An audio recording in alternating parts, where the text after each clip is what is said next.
Welcome to the Divorce Survival Guide podcast, where we have open and honest conversations about co-parenting, separation, divorce, and the hardest question of all, should you stay or should you go? I'm Kate Anthony, your divorce survival guide, and I'm here to help you navigate some of the roughest waters you've ever swum in and answer some of your toughest questions. I've been to hell and back, and now it's my mission in life to help you get to the other side of this process with your sanity and your heart intact. Welcome back to another episode of the Divorce Survival Guide podcast. I am your host, your divorce survival guide, Kate Anthony. How's everyone doing? Good. Yeah, like that. Every client call I have these days, we get on the phone and we're like, hey, how you doing? And they're like, and then they're like, how are you? And I'm like, that's just how it is these days, right? And then we all go, it's fine. Everything's fine. Everything's just fine. You know, let's just keep it real, shall we? It's a shit show. But everything's fine. Everything's just fine. I'm excited about this episode today because today I am bringing you my dear friend, Wendy Sterling. And Wendy and I met, I think we met on the internet. It's where I meet everybody. She's a divorce recovery specialist. She's a certified life coach. She was certified by the same organization that certified me, the same coaching school.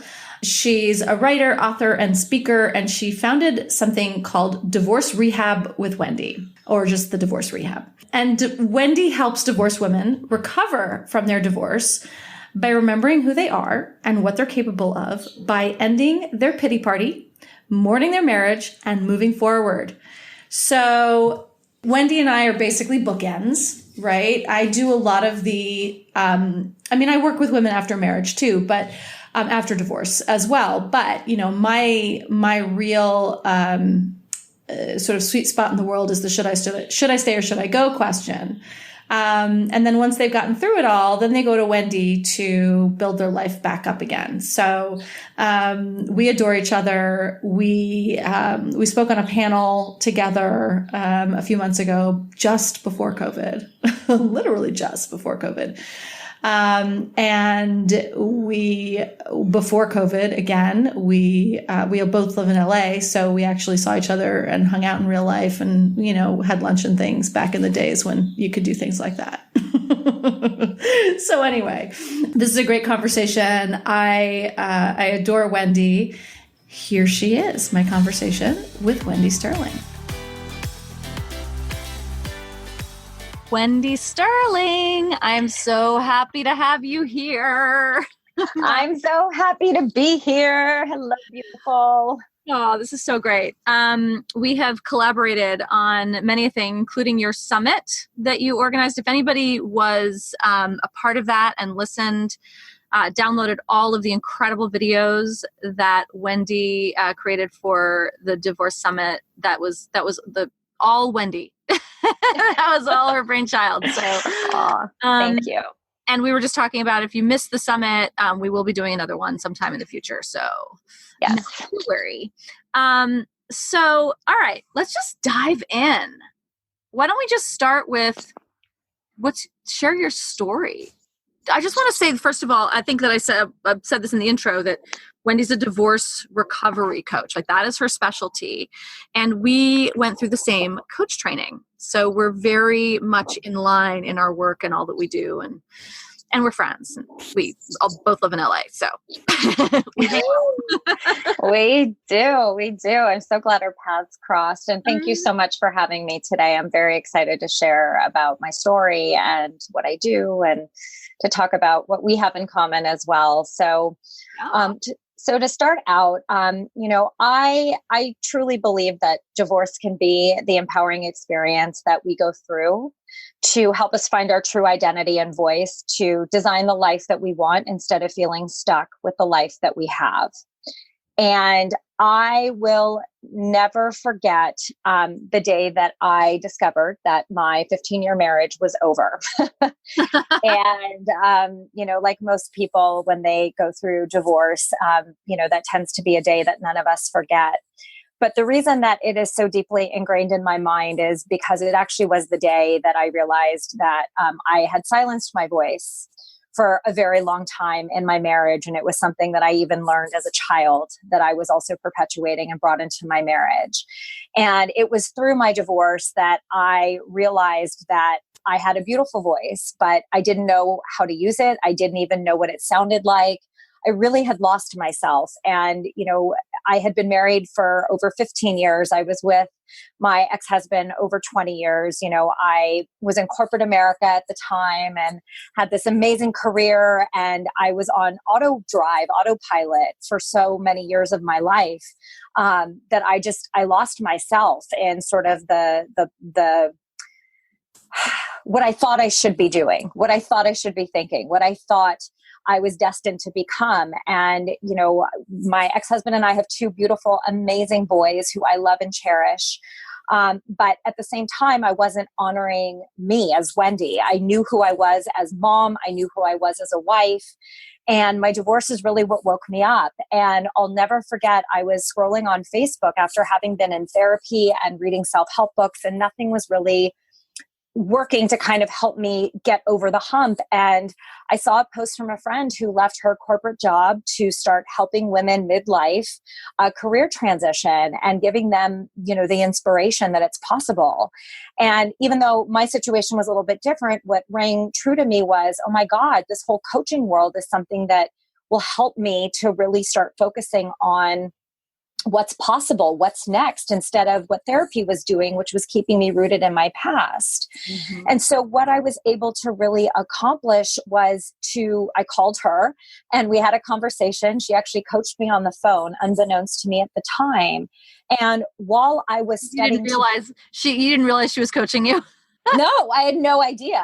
Self-coaching. And at the end, totally stealth. It was fully stealth. And I mean, we do it as coaches, right? Without even... We're not supposed to. They tell us in our training that we're not supposed to, but sometimes we can't help it. It's part of how we get curious, right? It's just part of what we learn as a person. Right. Yeah. And so I brought my divorce into the classroom, and I saw that over the course of a 3-day weekend, I moved myself farther forward than I had in the years of therapy that I had been in. And so I realized in that moment that I was meant to help women like me and to bring coaching forward to women. And so I created my own proprietary 5-step program that is through my program called the Divorce Rehab, where I really help and take women through the process of ending their pity party, mourning the loss of their marriage, and then creating a foundation from which they can build a new life from. And so from my own experience, having done it and gotten through it in about a year, I now have created something that allows women to go through in 6 months. But my bigger vision, as you know, and what my summit really was aiming to kind of start the conversation around, is really using divorce as an empowering experience to really flip the script, right? Because all of us come out of it feeling so much embarrassment and shame, and we're terrified. And it's this whole new world. Our dreams have been shattered that we thought were going to come true, or the life that we thought was going to happen isn't. Yeah. And instead of looking at it through the lens of fear, we can actually look at it as an opportunity, right? Something you did extremely well, something I've done extremely well, right? And really using it as a platform for us to discover what's next, which is and has been the best part of my life so far. Girl, amen. Listen, we're two divorced chicks talking, and we can tell you, and I think we can speak for all of our friends in this space, right? I think we can speak for Jen Hurwitz. We can speak for who will be on the podcast soon. And, all of us in this space, all of us can probably say with beyond a shadow of a doubt, Lindsay Ellison, all of us, our lives are so much better post divorce. Yes. They really are. And and here's the thing with that is that took a lot of fucking hard work to get here. A lot of fucking hard work. And that's what we do, right? We help you do that work. But that's kind of the promise, right? That's the promise on the other side. 100%. And that's, what I say I do, right? Is that I help women heal from divorce and then empowering them to reclaim ownership of their voice and identity to create their next best life is really truly who I am and what I stand for, because it is possible. And there are countless examples. And part of why we've all come together and, why I consider us kind of like a band of siblings is because we know that, yes, individually, we all may specialize in different areas or there may be overlap, but together our voices are so much more powerful and are so much more resonant with people because they're starting to see that they're not alone, right? I know we've talked about this. You felt alone. I felt alone. All of us felt alone because nobody talked about it. Yeah, exactly. Exactly. Which is why, I have this podcast. Yes. Group. And and it's why I think the numbers are so high. I think, because women are hungry to be talking about this and they're hungry to be hearing about this and to know that they're not alone. I mean, women always want to know that we're not alone because we are not meant to be alone, because we're tribal creatures and that's, we thrive off of community. But holy crap, right? Add divorce to that's just women in general, but then add divorce to it and feeling isolated and alone and oh my God, I'm the only one.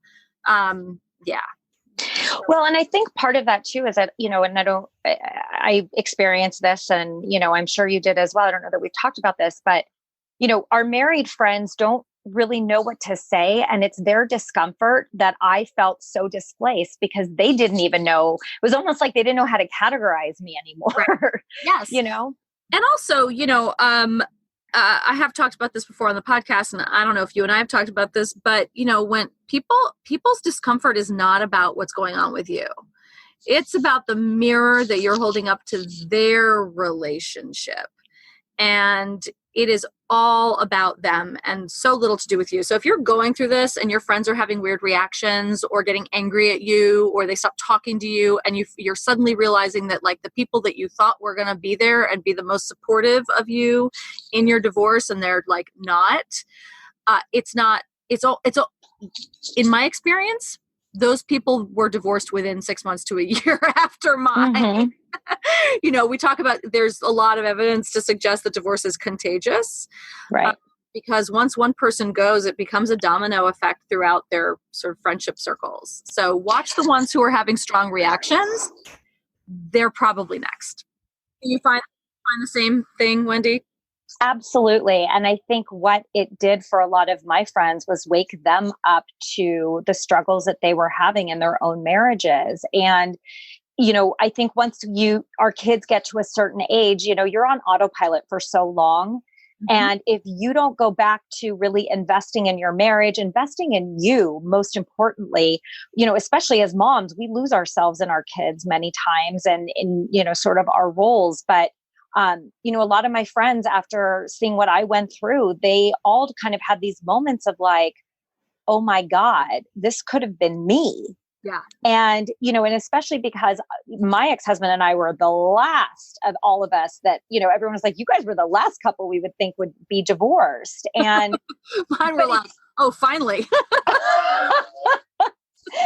So, but on either side of the spectrum, to your point, the friends that had the stronger reactions were the ones that you knew their marriages were in trouble. And I think that it plays into, social media has us feeling obligated to post perfection, right? The Facebook facade of family. Yes. Which is total bullshit. It's total bullshit. And as I always say, when you're comparing, we compare other people's our insides with other people's outsides for one thing, right? And social media is the perfect place for us to do that, to compare, the insides of our relationships to the outsides of everyone else's relationships. And it's fucking bullshit. Yep. It is 100%. I always talk about Shanann, what's her name? Shanann Watts. Oh, yes. Hello. Facebook perfect, always on social media talking about how much her husband, her beautiful, amazing marriage, and he fucking murdered her and all of their children. Mm-hmm. So let's not do that. Well, or I mean, what it's done for me, and I don't know if you've had the same effect, but now when I see these perfect family pictures and, oh, I love my husband and I love my wife and I'm not saying that everybody is this, but when I see those posts, I'm like, yeah, they're struggling behind the scenes. They are overcompensating. Overcompensating. Exactly. Yeah. They'll be calling me soon. That's what I always think. I was like, I'll be hearing from her soon. Yes. And sometimes I do, and sometimes I don't. And I'm happy. Like, again, I do, listen, there's nothing I want in this world more than for everyone to be in super healthy, happy relationships, right? Like I always say, I am not pro divorce. I am pro healthy, happy relationships. So if that's the truth, then like, yay, I'm thrilled about it. But when it's a lot and too much, I get a little suspicious of it. So yeah. So what, to your point, comparing yourself to those people is it's just we call it compare and despair, right? We set ourselves up to feel like shit about ourselves because we're comparing ourselves to other people's relationships, and it's unhealthy and unnecessary, and it activates your inner critic, keeps 100%. Just oh yes. So I want to talk about this whole corporate America shift. Yeah. You talked about a little bit why you decided to leave corporate America and start your own business, right? I mean, is there anything more that you want to kind of say around that about, it sounds to me like you left a lot of stability for a lot of instability, right? Like you left, your marriage, your 4-person, nuclear family and your corporate job. I did. And I can expand a little bit on that. I was in the advertising sales community and I had been in it for many years. I was in corporate America for 20 years. And while I was in an amazing career it was lucrative, 6-figure income, I just wasn't fulfilled. And the part of my job that I really loved that was fulfilling was when I was playing the role of mentor and I was leading a team and I was inspiring my team and making it a team group effort. That was the part I loved. And what I also realized is that in my roles at the various organizations that I was a part of, some of which were, Refinery 29, Who, What, Where, amazing brands that to this day I still love. But what I did for a lot of those companies was start entire territories for categories that I specified in. So I was an entrepreneur just within corporate America. And so it was one of those realizations of like when I realized my marriage was over, it was also a realization of I don't have to keep doing this, and it also felt like a part of my old life and it wasn't part of who I wanted to continue to be. Yeah. And there were pieces of that I knew I could take forward. And yeah, I left a 6-figure paycheck to go into debt and start something from ground zero. But I knew I could do it because I had done it for these companies. Mm-hmm. And one of the things I think I really also learned was, how with corporate America, there's specialized departments, right? That's, you have teams that specialize in different areas that I was leveraging, and selling our capabilities to. Mm-hmm. And it's the same thing as an entrepreneur, right? Is that I also wasn't afraid to go out and ask people that because I didn't know that I needed, that I should form an LLC. I had never, I needed to get a bookkeeper. I did, all these things that, if you just ask people, they're willing to help you, right? Because you have to build a team even as an entrepreneur. And it was the most terrifying thing I've ever done, but it was the best decision that I ever made. And I wouldn't change it or trade it for anything in this world. Yeah. It's really interesting. One of the things that you were just saying, and I had a similar experience, which was that I think when you leave your marriage, you're sort of, you're wiping the slate clean in many ways. I think that and I don't think that is limited to just your marriage, right? And, I stopped acting when I got divorced for a variety of reasons, not the least of which I knew it was not going to be viable. It's a fucking hard ass way to try to make a living. even though I was on a TV show at the time, but I knew that that was just not, it was not going to support me long term. And, but also being an actor is in the entertainment industry, in particular in Los Angeles, is being in an abusive relationship. Being an actor is like, the actor is the lowest on the totem pole in everything, the least respected. And, ghosting is normal in the acting world. I don't know if people know this, but when you go on an audition, if you don't get it, you don't hear back. They don't tell you you didn't get it. You just don't hear again. You're ghosted. You don't know why you didn't get it, and so you make up all these stories about yourself. But anyway, I was leaving my, abusive relationship with my, with my ex-husband. I was sure as fuck not going to continue in an abusive relationship with my career, right? Like that just wasn't going to happen. And so I think that many of us go through these shifts. We're fundamentally shifting who we are on the inside. And so all of the sort of ports that we were connected to on the outside no longer fit. No, but do you see also how like you were sourcing that in your career, right? You were sourcing what was happening at home and you picked a career where it was duplicative. Like I did the same thing, where I was in a career where I was literally seen and heard through my revenue that I was hitting. And in my marriage, I was seen and heard only through, or at the time, only through the lens of my marriage. Yeah. So I chose a career and a spouse where that became almost like a codependency on how I was seeing myself. Yes. And by taking the leap into coaching, it forced me to have to truly find myself and look at myself in the mirror and know who I am and feel that I'm enough to be seen and heard without the validation. Yes. And without the veil, right? So yes, there were veils, there was money, there was the marriage, right? You had all these like layers between you and it, right? And so, and you sort of were systematically, you had to remove those validation veils, whatever. Exactly. I love that. Validation veils. Validation veils. I just made that up. You can use You did. I think I will. I love that. But, for me, what I found was that, I was an actor. I started acting when I was 3 years old, by the way. A long time. What? It was a long time. I tell people I was an actor for 30 years and then I have to clarify, oh, wait, I'm not that old. It's that I started when I was 3. Right. So, hold on. So I always say that I bookended my career with 5 years on Sesame Street and 5 years on Grey's Anatomy. And then I was done. And a lot of work in between. But I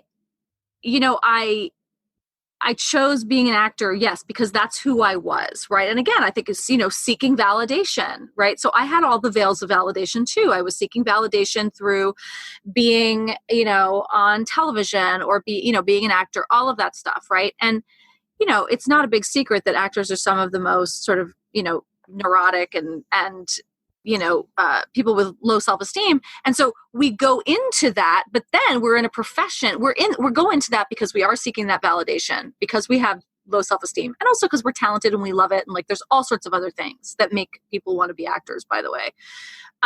But we go into a profession that completely validates that and keeps sort of digging holes at it. Right. Yeah.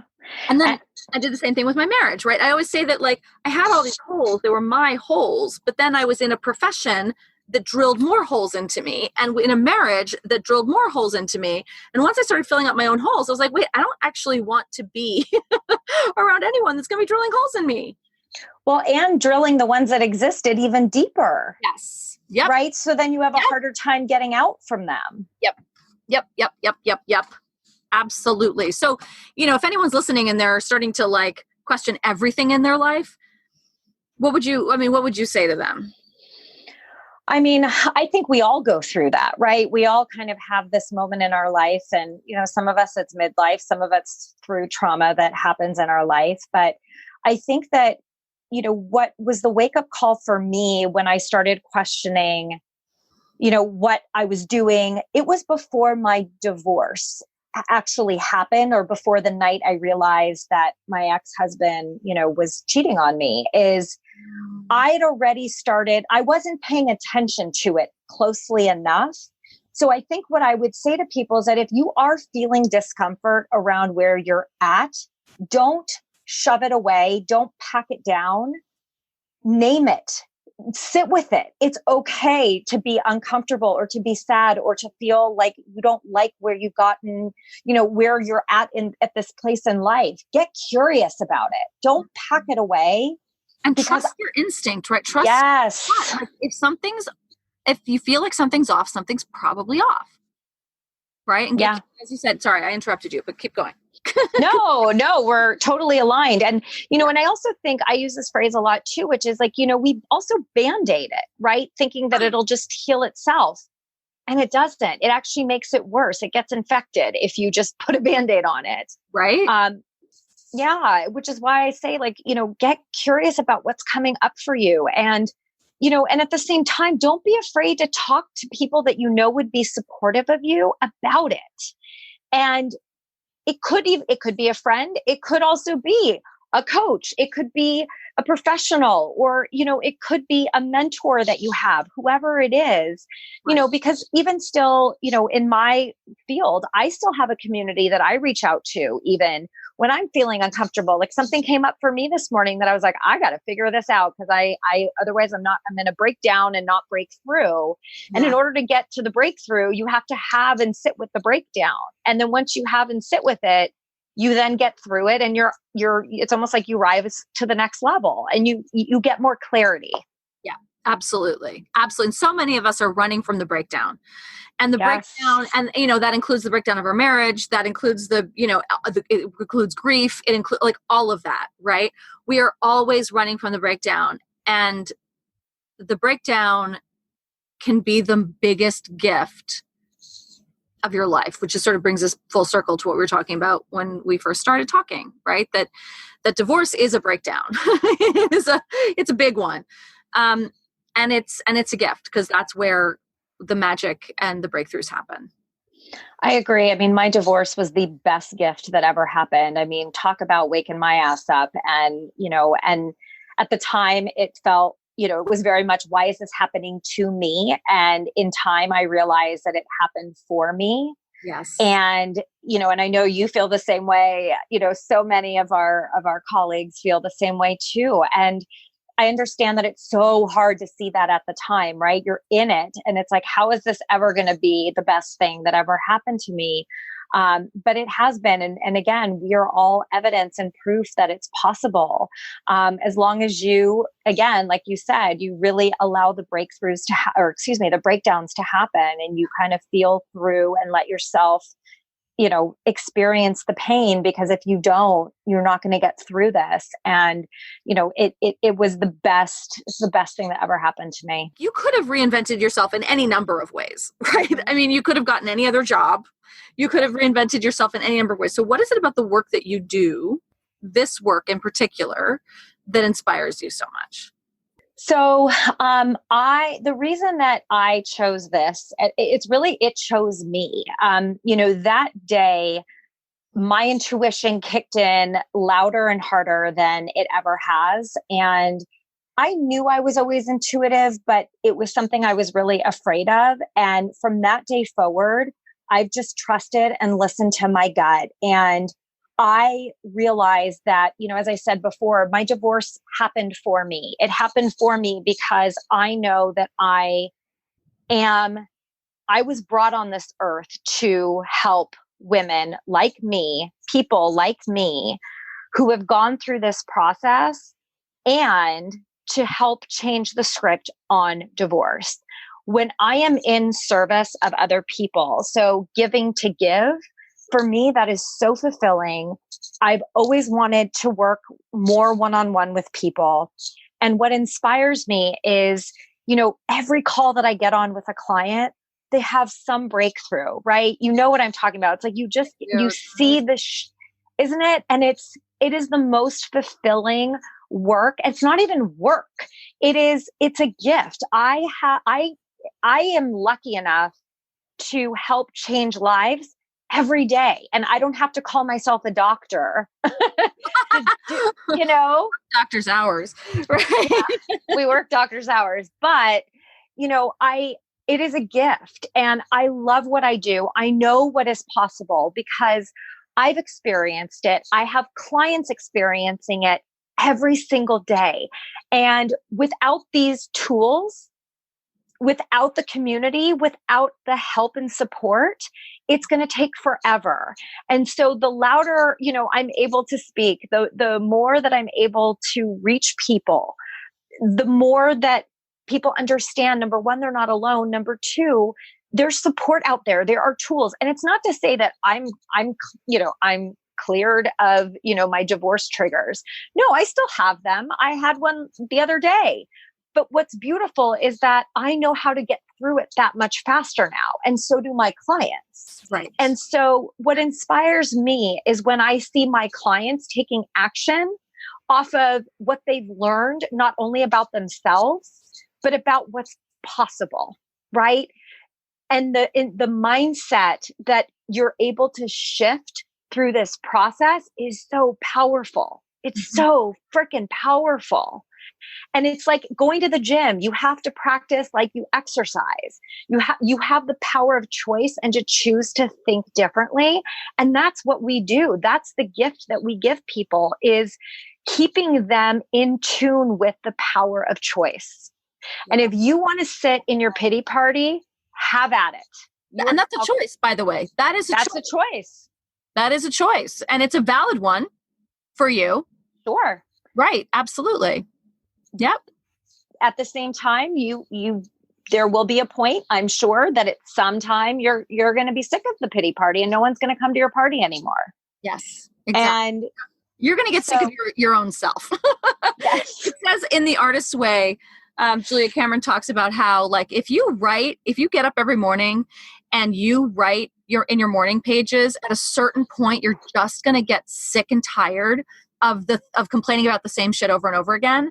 And you're going to make changes, right? So, at a certain point, you're going to be sick of hearing yourself talk about the same shit over and over again, whatever, whether you're writing it, whether you're talking it, whether, people stop coming to your pity party, you're going to get tired of it. So, yeah.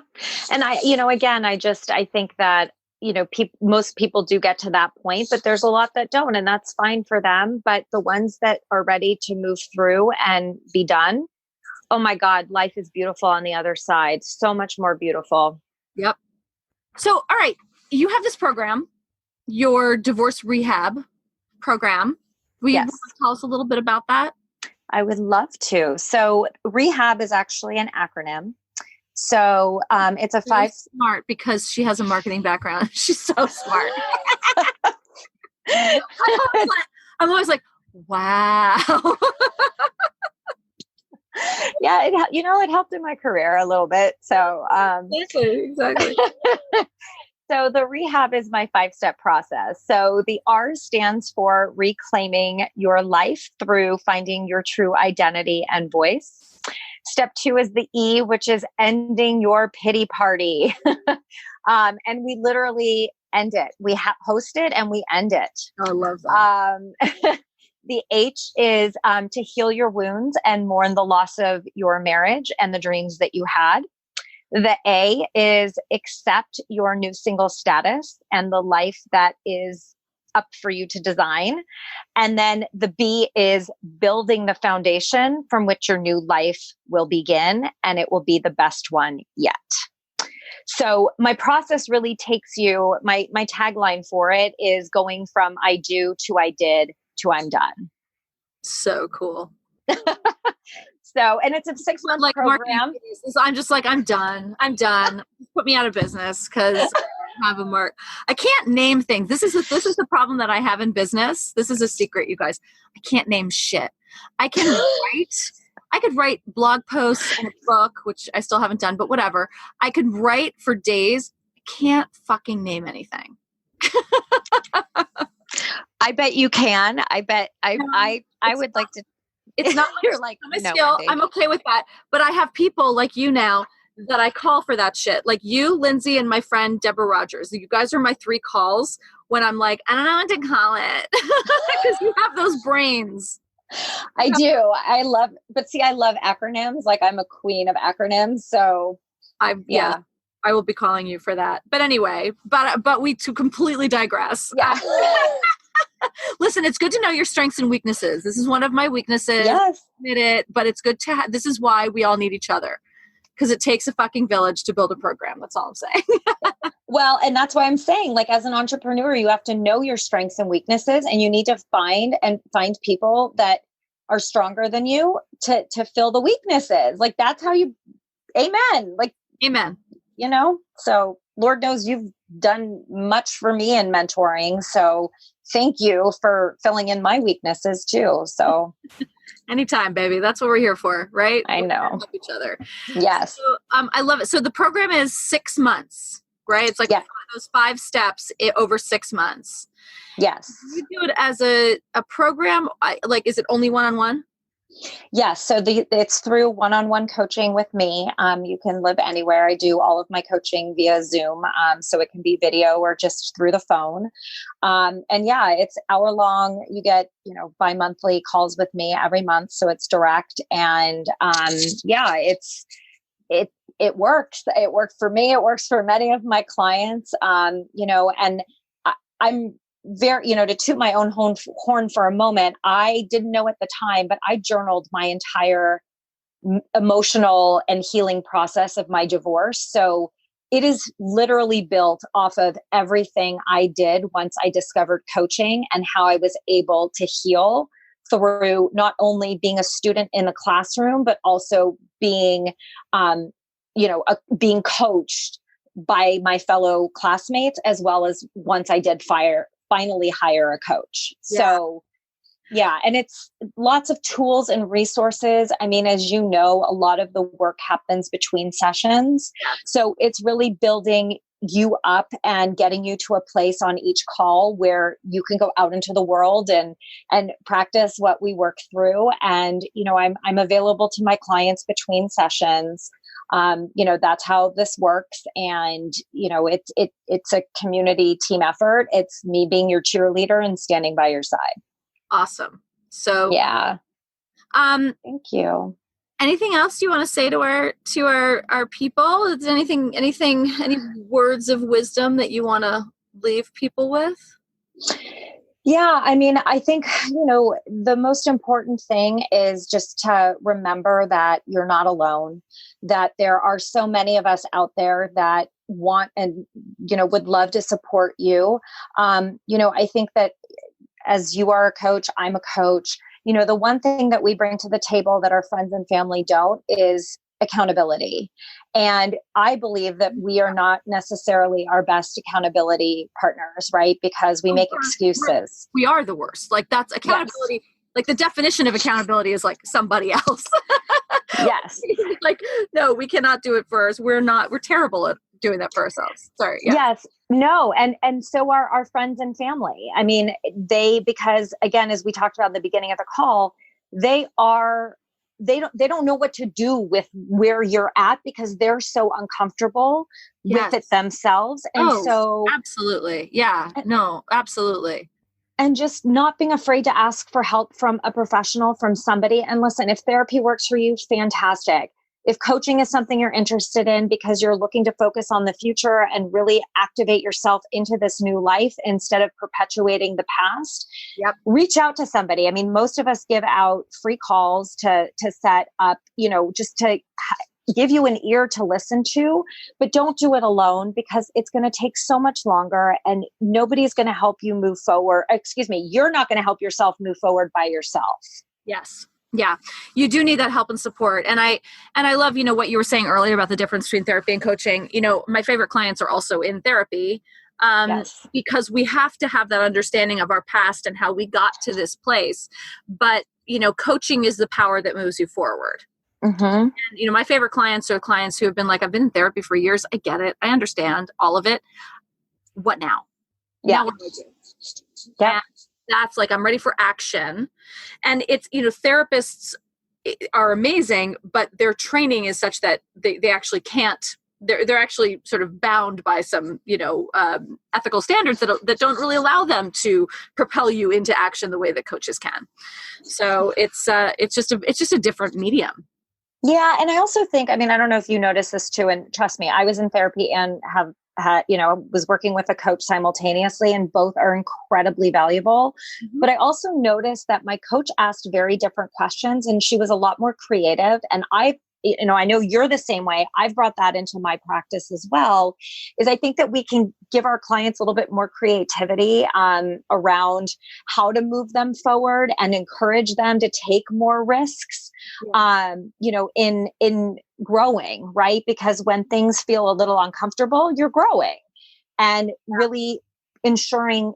And the other thing too is that, I don't charge extra for being able to talk to me on the side. That's something that is a part of the process. It's something that you get as, a bonus to a relationship like that. Exactly. When you're in a one-on-one agreement with me, I'm the same way. Mm-hmm. You have access to me all week, right? Yep. Therapists don't do that. But you have unlimited access to me for like when shit goes south, or you're scared, or you're walking into a mediator's office, or you're walking into a meeting with your ex or whatever, or anything, and you need a pep talk or whatever. Like, we're there for that. Mm-hmm. Yeah, always. It's a team effort, and coaches, it's not I stand above, I stand right next to you. We are in it together, and I'm wherever you are. And we do this. It's a team effort. Yep. Yay. All right, honey. Where can people find you? Well, you can find me on my website, which is wendysterling.net. I'm also on Facebook as Wendy Sterling. And then Instagram, my Instagram name is Divorce Rehab with Wendy. And all of this is in the show notes with links that you guys can click. And Wendy, you offer a free 15-minute divorce recovery call, right? Which will also be in the show notes for anybody who's might be interested in coaching. Yes, thank you. Yeah, I'm just so happy to have you on. I'm just happy to have you in my world, in my orbit. I love the community of professionals that we have, created together, and that we are really committed to really changing the conversation around divorce, and that we're all in this together. And I think there's a groundswell happening for us, professionally, that's really fucking exciting. So at the end of February, Wendy and I and our colleague Karen Bigman, the divorcierge, are going to be speaking on a panel at the Southern California Mediators Association.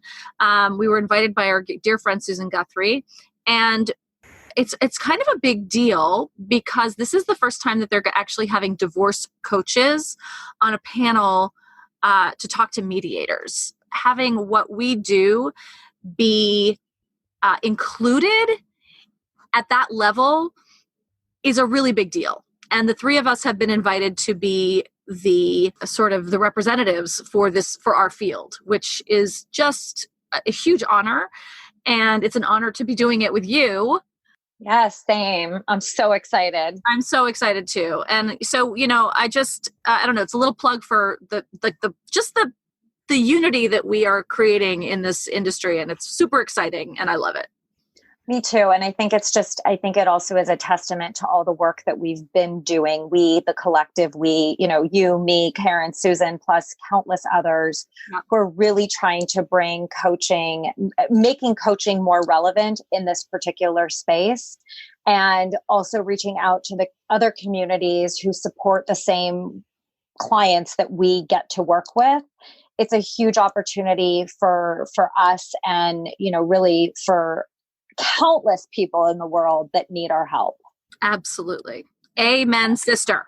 Amen, sister. I'm so excited. I can't wait for it to see you. And I'm so grateful to have been on your podcast with you. And I'm so grateful to have you in my life too. You are just an amazing human and a guiding light for me. So thank you. Oh, thank you, honey. I adore you. Thanks for tuning in to another episode of the Divorce Survival Guide podcast. If you like what you hear, head on over to Apple Podcasts or wherever you listen in and leave me a review. And don't forget to follow me on Instagram at the Divorce Survival Guide. I'll see you next time. And until then, remember, you, my love, deserve to be happy.